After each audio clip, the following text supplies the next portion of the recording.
What's going on, folks? It's your main man, Rick the Dawn. If you clicked on this video, then you're prepared to discuss the finals. We are looking ahead in this game because that's what we do on this channel. We don't, watch the live feeds and report what we've seen in the live. No, we're looking 2 weeks in advance and we're trying to figure out things even before the live feed. So if you clicked on this video, obviously you want to talk about Taylor's chances. Now, at this point in the game, just for some context, Taylor is safe because she is the HOH. And if you watched what was it Thursday's episode, then you don't really know what takes place after that unless you're watching the live feeds. So we're going to discuss, what could happen moving forward. Before I do, this episode is brought to you by Broken Heart Shirts, where I make these custom outfits and caps and things of that nature. And it is also brought to you by richyknoxart.com. That is my own personal website where I sell my art. All right, and I would like to give a shout out to my friends, Jason Lowe, Jenny, Sharon, Michael Ewing, Montana Viking. These are the amazing people who support me. My main man, Tim, who support me as I do these very intriguing episodes, and we kind of banter back and forth. So if you're just here to watch, you'll see me kind of bantering with them because they chat a lot. They talk a lot. They talk a lot. And if you want to join in, by all means, do so. But let's talk about it. And right now, Taylor is the HOH, and we have to discuss something that most people won't like. Most people don't want to talk about, and it is the fact that Taylor is a legitimate threat. Now, I won't say whether or not I think the answer to my own question is yes or no, but I'll provide some information because what I like to do is go into every situation without bias and just look at the evidence. Okay, if you're a detective, whether you think the person is guilty or not, you don't go in and just say, hey, I think they're guilty. Let me look for evidence which suggests that they're guilty. No, you go into the situation, into the environment, and try to find evidence, and you let the evidence do the talking. So let's look at the evidence here. Taylor has won 2 HOHs, and without leaning too heavy into the bias, 2 HOHs is kind of impressive. Yes, anybody can look up and win one, but once you win two, I think you are officially a part of the HOH club. I think you have to win at least two. Some would raise the bar and say you have to win three. For me, it's two. And I don't think she's won any vetoes, which don't quote me on that. Okay. I should have done a little better in my own due diligence and kind of looked at the exact numbers. But I want to say, and I feel like I can say it confidently, she has not won any veto competitions. I don't recall that happening. Okay, so that could be a strike against her if we're looking at the evidence. But I think the most compelling thing that she has that might even be more compelling than the HOH wins is her story. You got to think about her story. She comes into the house. She's a pageant queen. She's from Michigan. I'm from Michigan as well. And let me just tell you, I don't know another Taylor. So on that account by itself, my main man Jason Lowe is in the house. On that situation itself, I don't know many Taylors. Okay, I know some people. I don't know any Taylors. African American beauty pageant queen. I don't know any of those. Being from Detroit, so she's like a unicorn. Like seriously, she's like rare. So you have that factor working depending on how you look at the game in her favor, maybe against her, depends on how you look at the game. And think about it. When she comes in the house, she is immediately alienated by Paloma and the gang. All right. She's put on the block the first week. And if I'm not mistaken, she's put on the block against Terrence. All right. And none of that matters because at some point, Paloma checks out the game. And then the second person who's targeting her, which is Pooch, he gets put out the game. And then if I'm not mistaken, because it's been a while, if I'm not mistaken, Amira goes third, who was also targeting Taylor. So that's, if you're keeping count, 3 people who targeted Taylor at one point or another who all went home consecutively. Okay. And if I'm not mistaken, the fourth person to target Taylor and go home was Nicole. And if you're keeping count, that's 4 players who tried to take this woman out the game who instead took themselves out the game. All right. And then, if I'm not mistaken, the 5th person to target Taylor was Daniel. And can you just guess what happened to him? So, the point I'm trying to make is when you have enemies trying to take you out, and instead of taking you out, they're crashing out and they're taking themselves out the game. Is that not something that can be looked at as a positive variable? All right, is that not something you can say, well, this person must be good at this game or special at this game? I mean, are you trying to tell me she's like the Pink Panther or Weekend at Uncle Bernie's, where she's like sleep and she's just hitting the right buttons by mistake? Because I don't know if that's 100% plausible. Okay, something has happened. And maybe she owes her entire game to Turner, because it's not until Turner jumps in and kind of stands up for her that things start to change. In fact, that was the first time that she felt any safety when she's on the block. I'm sorry, when Turner wins the HOH. All right, my main man Jason Lowe says, "What's up?" My main man Tim is in the house. He says, "Just popped in to say hello and good night." Hey Tim, I appreciate you doing that, my brother. And good night. I need everyone to go click on Tim's name. He has some amazing custom hats and clothing. That's my main man Tim. Go check out his website on YouTube. All right, Jason says they will look like bullies if they don't vote for her to win. See, that's the thing, Jay. And I did not point that out. Let me write that down, because that is an amazing. That's why I told you at the beginning of this episode I got some friends, and now you see what I mean. They kind of fill in my gaps that I mess up on. That is another thing, okay? The guilt trip, the guilt factor. If you don't vote Taylor to win, you look like a racist now. That's like the new word for Big Brother when you don't do something that makes logical sense. The fact that Kyle thought that there would be a potential Cookout 2.0 was completely logical. But because he used logic, he's a racist now. Can you believe it? And he has to go on an apology tour as a result. Don't get me started on that, by the way. But now, if Taylor doesn't win, and you can almost feel the posturing by CBS and by Big Brother to make even the viewers feel like they have to vote for Taylor. Okay. And because of those things, this is also why I think she's unbeatable, because she has the culture behind her. She has this new woke and this new wave of what do they call this stuff? All right, she has the cancel culture wave behind her. And I'm not saying I'm for or against Taylor. I'm just saying being a neutral party, because I don't really care one way or the other if Taylor wins or doesn't. I wanted Pooch and Michael to win, for crying out loud. So as a neutral party, I can say it will feel very bad, as Jason pointed out, if Taylor doesn't win. It'll feel like a guilt-ridden season. It'll feel like, okay, we're bullies now because we didn't vote for Taylor. I feel like the guests may feel that way, or they'll say, you know what, I'm going to go against the current. And despite what may be the perception of America as I'm being a bully, I'm going to still vote the way I want to. But I don't see that happening, because we all have seen how people fare versus cancel culture. They don't fare too well. They usually crumble. So, Jason, that is a interesting point, and I have to say you're onto something. All right, if she makes it to the end, she's going to get the bag. That's my viewpoint as well. I just think she is unbeatable. Not because I like Taylor, and I do. I think she's a very. Let me just get this out the way. I'm not afraid to say this. She's absolutely gorgeous. She's stunning. She's beautiful, okay? And she's very, very graceful. The way that she's like a gazelle, like a beautiful gazelle, just gliding through the house with her sparkly dresses on. She's an absolute stunning, just a beautiful queen in my opinion. Sorry if you don't agree, but that's how I feel, okay? I'm not afraid of cancel culture. I think Taylor is absolutely wonderful. That being said, all right, do I think that she deserves this win? Just as much as everyone else does, okay? I don't think that Taylor deserves it more than the other contestants, unless we're talking about Brittany. I do think that Brittany, of the Final Four, deserves it a tad bit less. But even Brittany has a claim to the winnings by way of her game. I mean, she got here for a reason, by using some strategy, whether it was hiding under the shelter of Michael or not. She still got there. And I think that because of that, she deserves some credit. I'm not going to strip the credit away from Brittany, as I've been doing this entire season, because the entire season I didn't know she would make it to the Final Four, and probably the Final Two, because again, I don't see anybody who's going to take Monty, Turner, or Taylor over Brittany. Okay, if I'm going to the Final Two, I'm taking Brittany with me, and I'm going to just roll the dice and see what happens.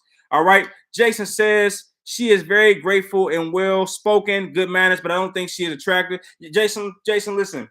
Everybody has their preference. I find her to be absolutely gorgeous. Okay, and everybody has their own viewpoint. That's not something I would push back on. Some people think Madonna is gorgeous. I look at Madonna and want to, puke. Sorry, I just do. Okay, but in terms of what a person's preferences are, I won't argue against that on the account that some people just like things that others don't. Perfect example. I don't like, and do me a favor.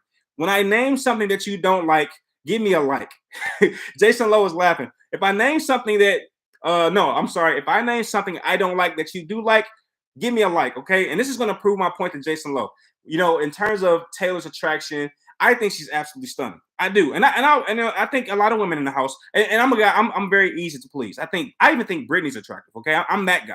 I think it's hard for me to find a woman unattractive. It's very difficult. So the point is, I don't like peanuts. If you like almonds or pecans of any sort, you have to give me a like because I hate them. I think they're absolutely disgusting. I don't like chocolate ice cream. I think chocolate ice cream is a little on the gross side. I don't like strawberry ice cream. I don't like it. The little pieces of strawberry that find their way into I hate that. If you like any of those things I just named, you got to give me a like because that shows our preferences are different. I don't like crab. I don't like lobster. So my point is, if you do like those things, it just means that we have a different point of view on certain things. So my point is, no, Jay, I'm not gonna push back on that. Look, I can see why someone would not think she's attractive. I do.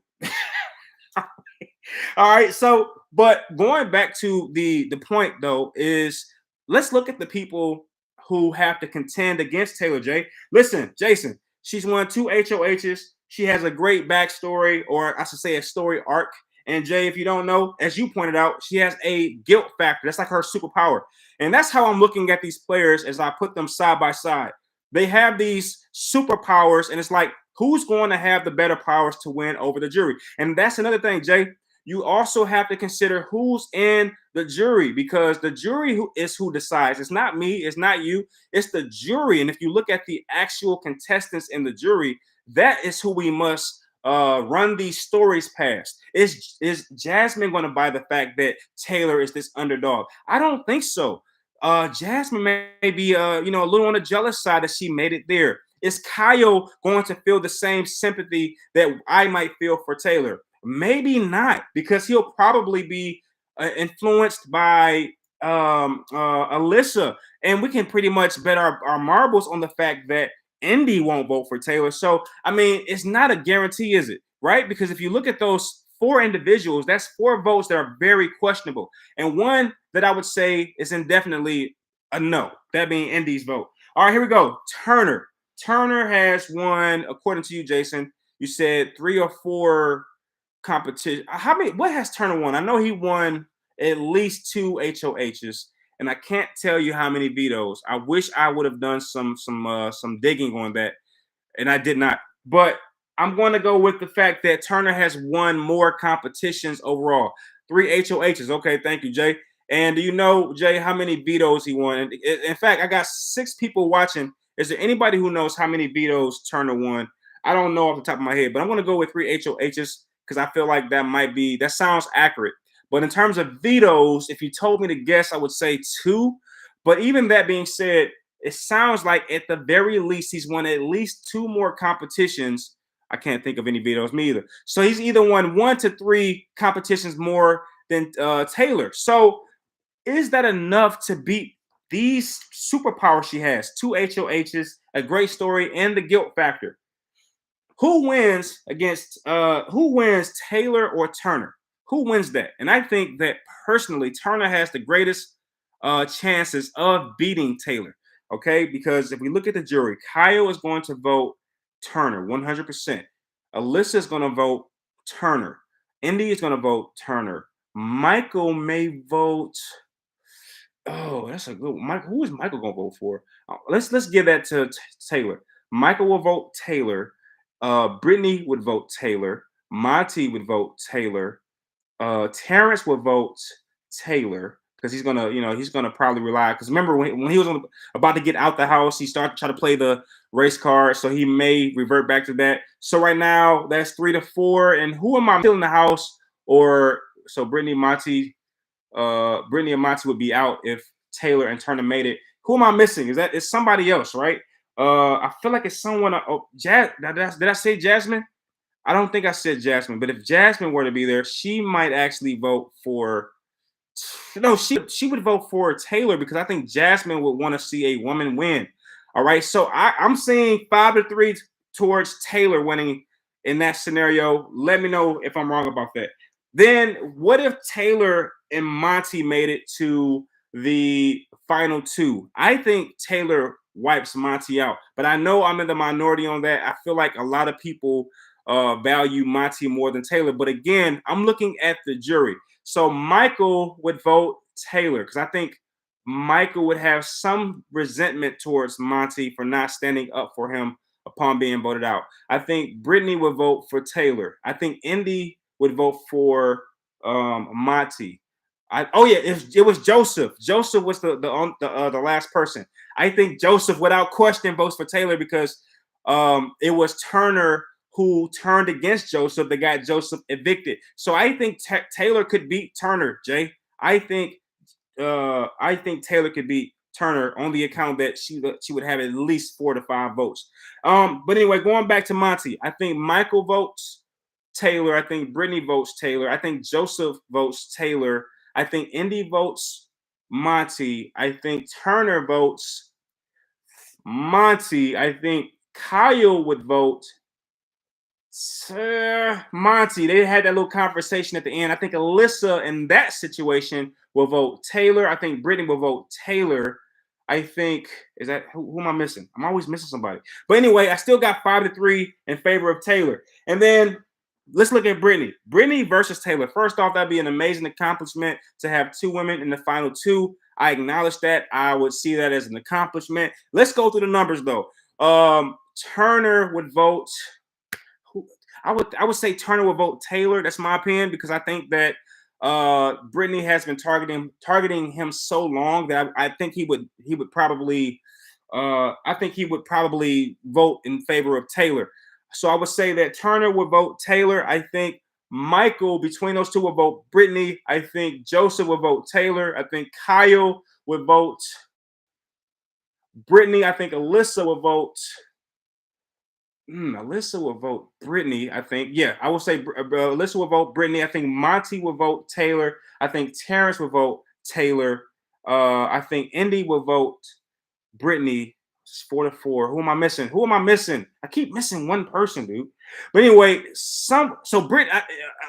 according to what I'm seeing and what I'm doing live, I think that Taylor's most likely competition, surprisingly, may be Brittany because they would both be able to rely on, the woman card or the gender card. So it wouldn't be this tipsy-turvy thing where, okay, the women feel like they owe it to a woman to vote for her.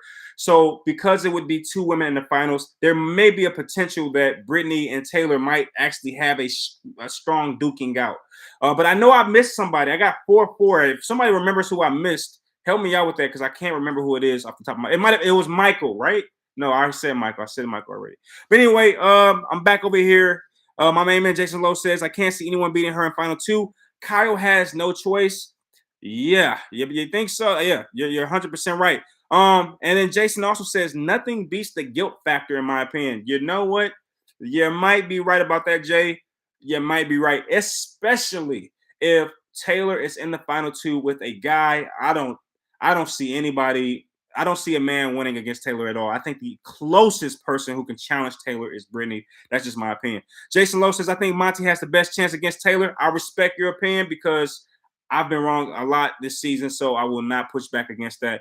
Upon doing or going through my research and my mental Rolodex, I think that Brittany has the best shot, but I could be wrong. All right, the Blue Route says, Turner is a puppet. This game is about being a strategist. It's not about going with the house. Hey, what's up, Blue? Blue is in the house. That's a new one on me. I never met Blue before. What's up, Blue? Thank you for tuning in. So let me read that again because that brings in a different perspective. He says Turner is a puppet.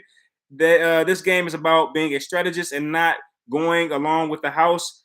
Okay, I knew this was coming. Okay, I knew this was coming. I knew that Turner would receive some backlash. And you know what? I am not again. I don't disagree, Blue, because the fact of the matter is this: Turner has done some. What's a polite way of saying this? I don't know how to say this politely, but he's certainly gone along with the house. That's the polite way of saying what I really want to say. He's played a game that has been very unfocused. Look, if you watch my last episode, which just concluded about 30 minutes ago, I asked the question: did Turner just make a $750,000 mistake by voting out Alyssa? Blue, to your point, why would you vote out Alyssa and keep in a showmance? Come on, Jason says that's facts. Why would you vote out Alyssa and keep a showman? So you know what, Blue? I have to agree with you. He seems to be going along with the house. And don't forget this, Blue. If you remember back to double eviction, it was Monty, and I don't know how this happened. It got twisted up in the game of telephone or something, where a lot of people gave Turner the credit for Michael's demise, but really it was Monty. Because if you remember, once Monty wins the veto and he starts to have conversations with everybody, Turner comes in and Monty says, "I'm doing it."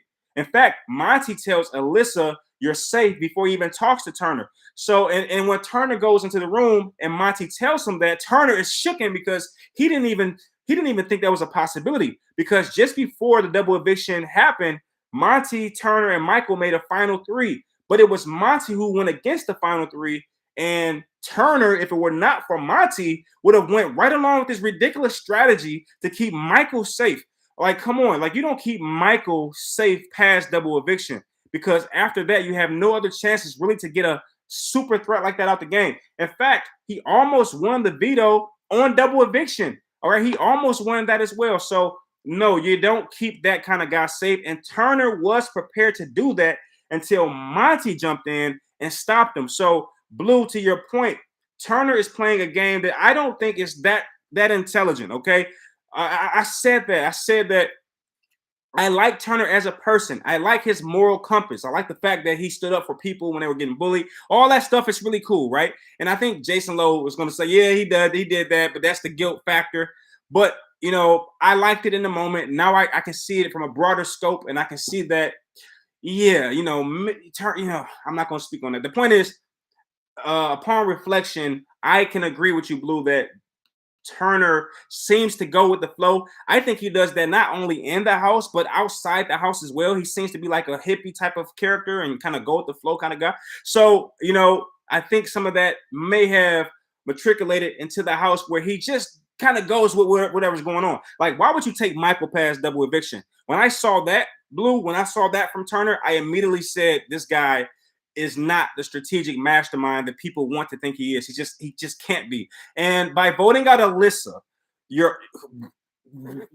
why would you ever do that? Okay, first off, why would you vote out Alyssa considering that she's 2 votes in the jury? When you vote her out, she's gonna go to Kyle and say Turner turned on me. And speaking to Jason's point, Kyle will be guilted into doing whatever Alyssa does, which is probably voting against Turner in all cases. So Kyle will also have to do so because he wants to get back in the good graces of Alyssa. So that's a guilt situation. So yes, he just voted out 2 votes against him and then kept a showmance. There is no way. I don't think any logical person can defend that move. You vote out a 2 votes against you for the jury, and you keep a showmance. And the only argument is that he didn't know about the showmance at the time. Fine, I'll give you that. But you have to be blind not to see that Monty and Taylor are starting to heat up. Okay, and I even heard that someone watching the live feeds watched Turner go to Taylor's bed and see that it was empty. Like, come on now, come on. You can't make that up. All right, Blue says exactly. It was Monty and Michael in the interviews. He gives him the credit and respects it. Exactly. So a lot of people are giving Turner the credit, but if I can be honest, that was Monty's move. And I think it got a little lost in translation. But at the same time, if Monty and Turner make it to the finals, I don't think that happens. But if they were to make it, Monty will make that exceptionally clear. In fact, I think that if Monty and Turner make it to the finals, it'll be that singular move that gets Monty the win over Turner if he uses it. If Monty says, "I'm the one who got a Michael," that instantly gives him the credibility over Turner, in my opinion, especially now that Monty has won more than one HOH. So now Turner can't use that, which is something that he had in his bag. But with Monty winning more than one, that's out of that's out. All right, my man Jason Lowe says, has Turner been on the block yet? Oh, come on now, Jason. You don't ask nobody that in the middle of a live feed. Come on now. You just want to see me like you want to see me look like this. You want to see me look like this. Has Turner been on the block?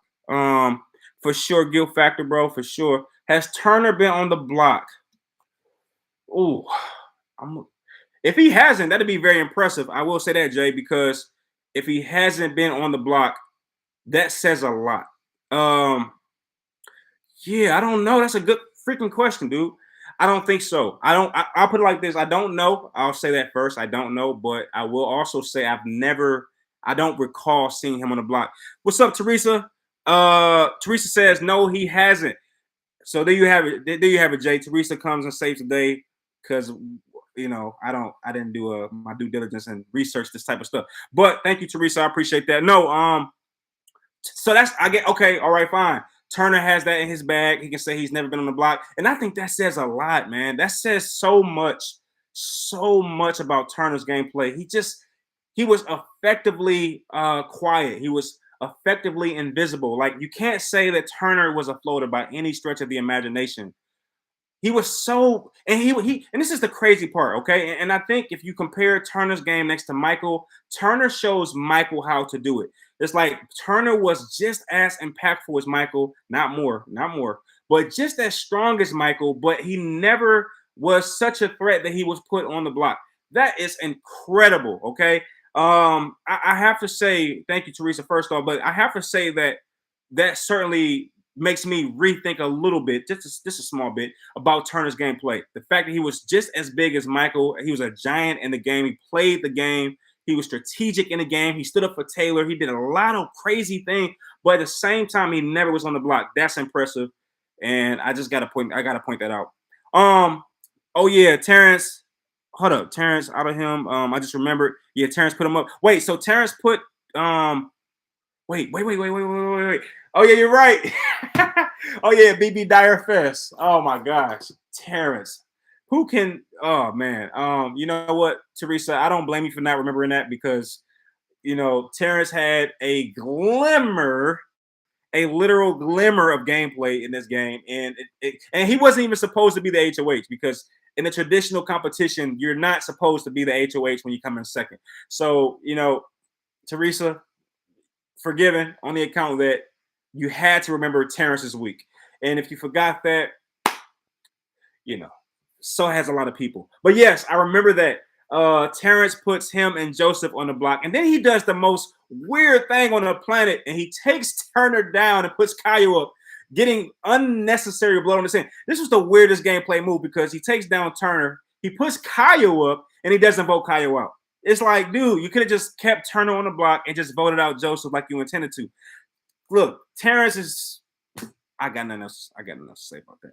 All right, Blue says Turner was on the block but was taken down when they were outside. Yeah. I just read that, Blue, and I just remembered that. It didn't make any sense, and I think that's why I forgot it because when I saw that move, I was like, okay, I'll go with it. It just made zero sense. All right, Jason says, yeah, Blue, I forgot about that too. Yeah, so BB Dire Fest is what happened, and but still, that's still impressive. The fact that it took some weird twist. It took a guy who, played the game well for a week to do it. It was like very, what did they say? It was an outlier. It was like a very rare moment. So it wasn't like a Taylor situation, or I think even Alyssa's been on the block a few times. It wasn't like a situation like that where they were on the block every week or they were target every week. It was like a weird dynamic. And even so, Terrence takes him down for no reason. All right. But yeah, that's right. That was a crazy week. That's what Teresa says. She says, yeah, that's right. That was a crazy week. Like I said, you're forgiven for not remembering that. That was a weird dynamic. And of course, that move defied all logic, which is why I didn't remember it. It just defied logic. It's like, okay, why would you put Turner on the block and then take him off and put somebody else on the block because he had the full power that week. It's not like Terrence put Turner on the block and someone else took Turner off. No, Terrence put Turner on the block and then Terrence took him down and then put somebody else on the block and then vote that person out. Like, come on, like, dude, you can't DJ Showtime. Like, you can't make that up. That was the most dumbest. I mean, I'm sorry. That was just that was very confusing. I would say that was very what's a nice way for saying odd? That was very eccentric gameplay. All right, but anyway, I gotta go to bed. I'm tired. All right, y'all. But look, heck of a conversation. And of course, the question before we leave, let's just go ahead and wrap this up. What do you think? Just shoot right now in the comment section because believe it or not, there's going to be a lot of people watching this after we kind of conclude. They'll watch it tomorrow, watch it while they're waiting for Sunday's episode. So if you could in the comments, is Taylor unbeatable? Yes or no? Shoot. Let me know what you think. Is she unbeatable? And if you say no, who could beat her between Turner, Monty, and Brittany? Come on, shoot. Let me hear what you got to think. Come on. Tell me what you think. Is Taylor unbeatable? And if the answer is no, who could beat her? My answer is DJ Big Moves. All right. Blue says DJ Big Moves. I think you're talking about Terrence, if I ain't mistaken. Yeah. DJ Showtime, DJ Big Moves. Crazy. If she makes it to final two, she's unbeatable according to Jason Lowe. If she makes it to final two, so Jason is saying that if she does make it, she would be unbeatable. All right, thank you, Jason, for that. And for me, is she unbeatable? I think she could beat Turner because of the jury, who's in the jury. I think she'll beat Turner. I think she could beat Turner. Oh my gosh, oh man, I think she could beat Turner. I know somebody is very, very upset with me, very greatly in disagreement with me about that. But I'm telling you, it's not about America's votes. It's going to be about who's in the jury, and I think she can beat Turner based on who's in the jury. I just think so. So I'm gonna say she can beat. I know she can beat Monty. I think she can beat Monty, and I'm also gonna say she can beat Brittany, but by a hair. Okay. So I'm gonna go with yes. I think she is. I'm sorry. I think if she makes it to the final two, as Jason Lowe pointed out, if she makes it to the final two, it's curtains. And this goes back to what we said. Why did Turner not take Taylor out the game? That's crazy. He didn't do that. All right.